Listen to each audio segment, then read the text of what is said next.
A while back, I went over to Belated Media's YouTube page to take a look at the Star Wars What If videos. And from the looks of it, a bunch of you did too.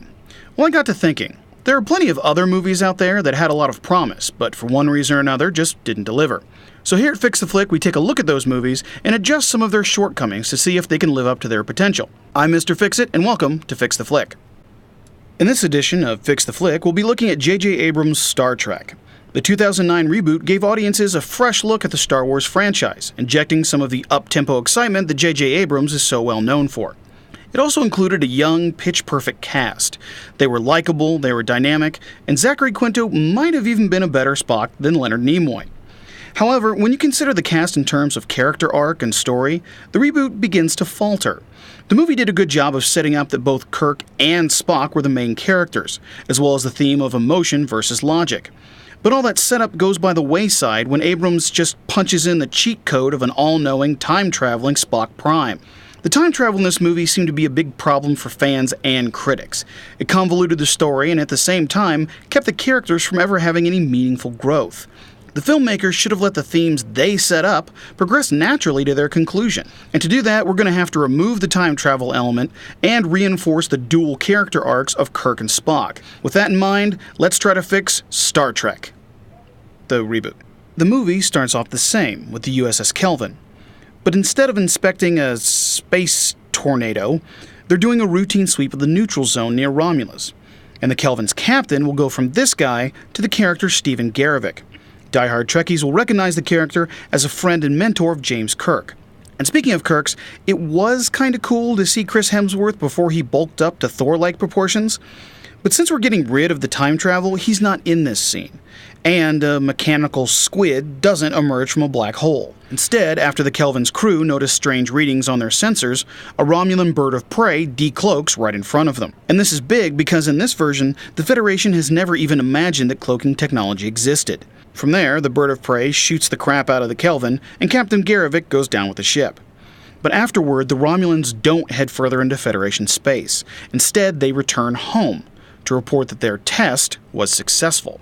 From there, we skip past the two scenes of Kirk and Spock as kids because they're now unnecessary.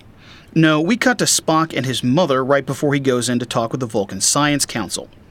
In the original, Spock seemed to be conflicted when he asked his mother about whether he should go through with Kolinar, the Vulcan ritual of purging all emotion. In this version, she is the one asking him about it, and she's a little scared and sad when she asks because she already knows his answer, a resounding yes. In the beginning of this version, Spock has completely embraced his Vulcan heritage, almost like he's ashamed that he's half human. Spock then talks with the Council, but instead of telling them that he's going to Starfleet because of their space racism, they tell him that his application has been rejected. Spock immediately looks to his father because he knows he had something to do with it, and afterward his dad confirms this, logically reasoning that if Spock basically rejects half of himself, he'll never prosper. Spock is obviously angry, but he tries to hide it, again, ashamed that he's human. His dad tells him that he should enroll in Starfleet, because he'll be tested way more there than he would be if he stayed on Vulcan. So, with no real alternative, off to Starfleet he goes. In Iowa, we meet Kirk, just like in the original. And, just like in the original, Kirk hits on Uhura and gets in a bar fight. Even though Christopher Pike was such a dynamic presence on the original show, we need more time with the core characters. So instead of Pike, it's Kirk's good buddy Bones McCoy that breaks things up. He finds out that Kirk is at the bar drinking and fighting because he's dealing with Captain Garrovick's death, and that Garrovick was the reason Kirk joined Starfleet in the first place. And that's a better reason for Kirk's character to be a little more cavalier. He's hiding behind bravado to deal with the loss of a close friend, not just a genius who's also kind of a dick. But throughout the conversation, we see that Kirk is a little self-involved. He's caught up in his grief and isn't really concerned with anything else. In fact, when Bones reminds him of a big test he has the next day, Kirk is like, nah, it's no biggie, I got it. The test, of course, is the Kobayashi Maru, and the scene plays out the same. We see that Kirk never experiences fear for his life or anybody else's. And because of that, he never considers the consequences of his decisions as captain. But Kirk isn't accused of cheating like in the released film. Instead, we follow canon and he's given a commendation for original thinking. Now, all of this is very frustrating to Spock, because he sees Kirk being rewarded for what he considers to be cheating. And that frustration is a symptom of Spock being thrust into an environment that he really doesn't understand or like.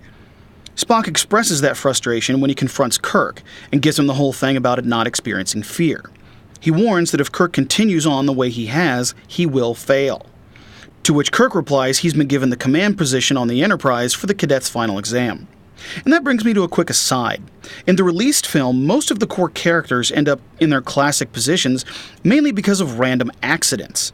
I mean, Kirk stows away, Sulu's filling in for someone who's sick, Uhura's filling in for someone who's terrible at their job, and Bones is filling in for someone who's dead. There really was no need for all that.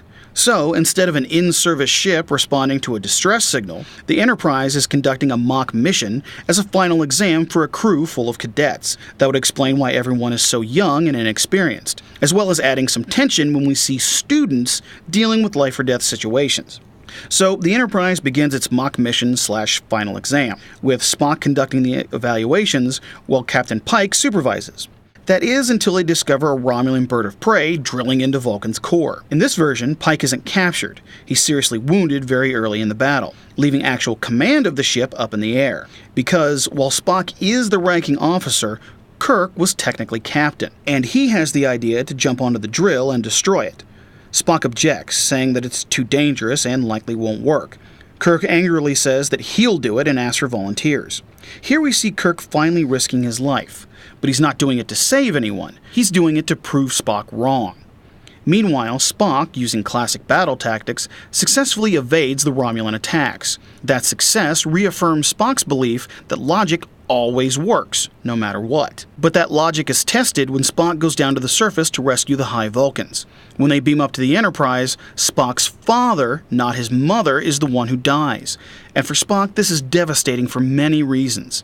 The death of his father represents the death of Spock's way of life. He now feels that he has no ties to his Vulcan self, leaving him with the half of himself that he doesn't understand. The half that his father told him to explore. After the battle, the Enterprise's communications have been knocked out, leaving Kirk and Spock to decide what to do next.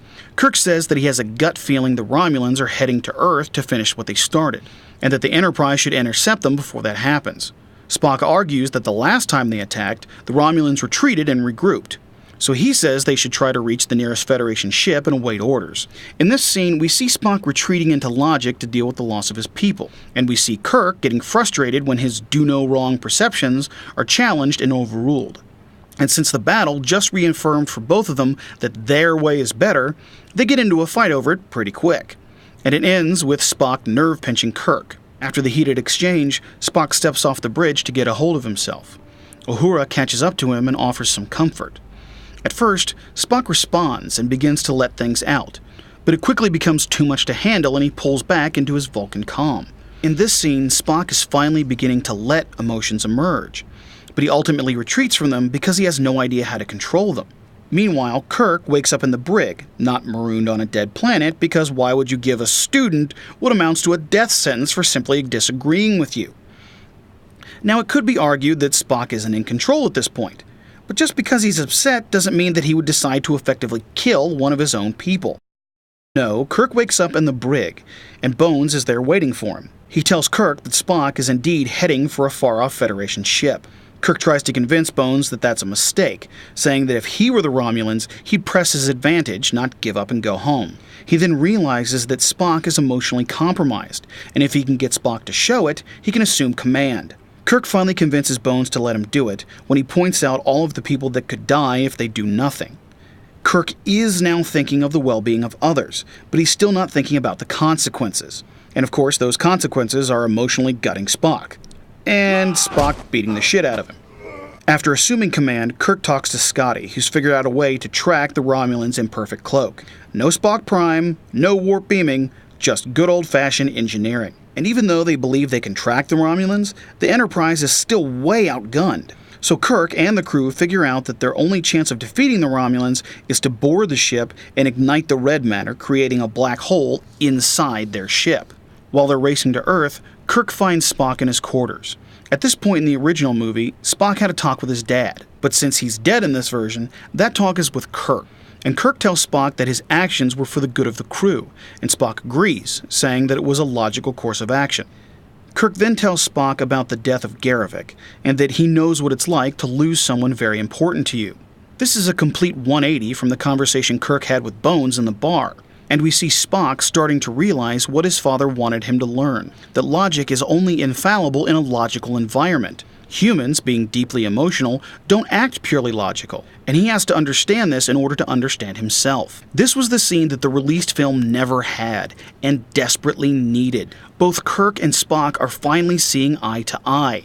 They finally understand where the other is coming from. They may not be friends at this point, but now there's a solid foundation for that friendship to develop. So, the Enterprise catches up with the Romulans, and before Kirk and Spock beam aboard, Spock says that they have very little chance of surviving even if they succeed. Kirk says that doesn't matter and that they need to try anyway. We now finally see the complete Captain Kirk, who feels fear for everybody and still risks his life, fully aware of the possible consequences. So, they beam aboard and Kirk tries to distract Nero while Spock goes after the red matter. Everything goes according to plan. Spock successfully ignites the red matter while Kirk fights Nero. But when Kirk doesn't meet him at the rendezvous point, Spock goes back knowing that the logical thing to do is evacuate. Kirk fights with Nero, but he's clearly outmatched, because he's just a cadet. And Spock rescues Kirk just before Nero kills him. They both beam back to the Enterprise and detonate the warp core to escape the black hole's gravitational field. Back in San Francisco, Spock talks with his mother, not Spock Prime. She tells him, every once in a while, do what feels right. A sentiment that feels more natural coming from her. And this scene is the reverse of the conversation they had at the beginning of the movie. Instead of a mom's sadness at Spock rejecting emotion, effectively rejecting her, she's giving him permission to feel and to explore what it means for him. Spock is on his way to understanding both halves of himself, and be better rounded because of it. From there, the crew of the Enterprise boldly goes where no man has gone before. So, that's how I would fix the 2009 reboot of Star Trek. Are there any movies that you think are in need of repair? If so, email me at the link down below or post a comment. And remember to click like and subscribe if you want to see more movies get fixed. Until next time, I'm Mr. Fix-It for Fix the Flick.